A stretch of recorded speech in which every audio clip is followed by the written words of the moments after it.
Hello, everybody, and welcome to the candidate debate for the provincial electives for Glengarry Prescott Russell. I'm here today with Trevor Stewart. How are you doing today? Oh, just dandy. I'm doing great. Thanks so much for having me. Yeah, of course. And the first question I have for you today is, what is your main goal for the Glengarry Prescott Russell area? Yeah, healthcare without a doubt.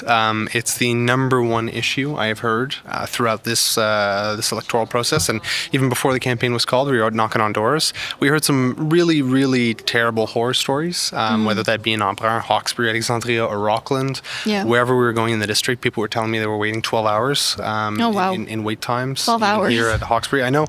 And folks were waiting for 3 years, 4 years, 5 years on a wait list for a family doctor. It's unacceptable, right? In a province as rich and as wealthy, as bountiful as Ontario, that folks are waiting so long just for the basics. It's not acceptable. We need to get our priorities straight. And within 4 years, we're trying to get everybody a family doctor here in Eastern Ontario and across the province. Yeah. And how do you plan to get the community support?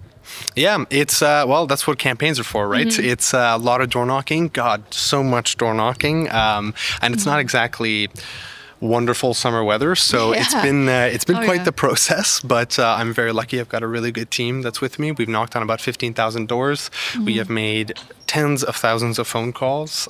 We are on billboards, we're on signs, we're just about everywhere we can be. We want to reach as many people as possible to make sure that not just convincing them to vote for us, but also making sure that if I'm elected, I know what the issues are in our region, right? Because we'll have heard from so many folks, whether they're in Saint Eugene or whether they're in Cumberland, we'll have heard what their main issues are. And again, overwhelmingly, we're hearing healthcare, healthcare, healthcare. Yeah, of course.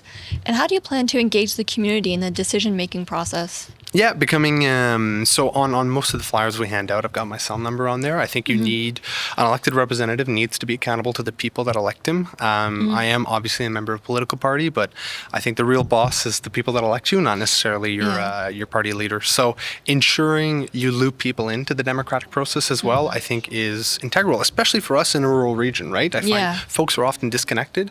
We're far from Toronto, so the government often doesn't have his eye on us, and that means that we're not getting the funding that we properly deserve. So making sure that you're open, you're transparent, you're where the people are, right? You're accessible, huge, and it's something that I would absolutely be as an MPP. Yeah, and how do you deal with the critics?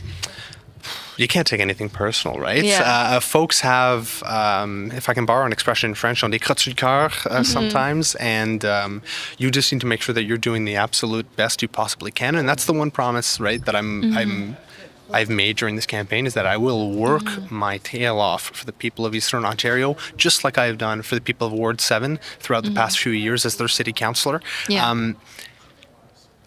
Folks are just frustrated sometimes, right? They'll take it out on you. You're just the first person they see at the front door or on the phone.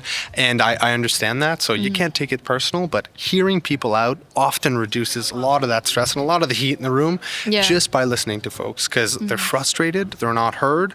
If people are coming to see a politician, and I've experienced this, right? If people are coming to see the municipal councillor, it's never because things are going well. It's always because something's gone wrong. They're already frustrated. So you need to learn to cool the room down, get to the root cause of the problem, and fix it. And that's what we've done as a municipal councillor, and that's what I'm going to do as an MPP. Yeah, well, that's great. And what's an issue in the community that you would like to resolve? Yeah, as we talked about healthcare, it's getting everybody a family doctor within 4 years is huge. But I also touched on things like housing, right? The housing crisis is huge, especially for seniors, especially for young people, especially for families.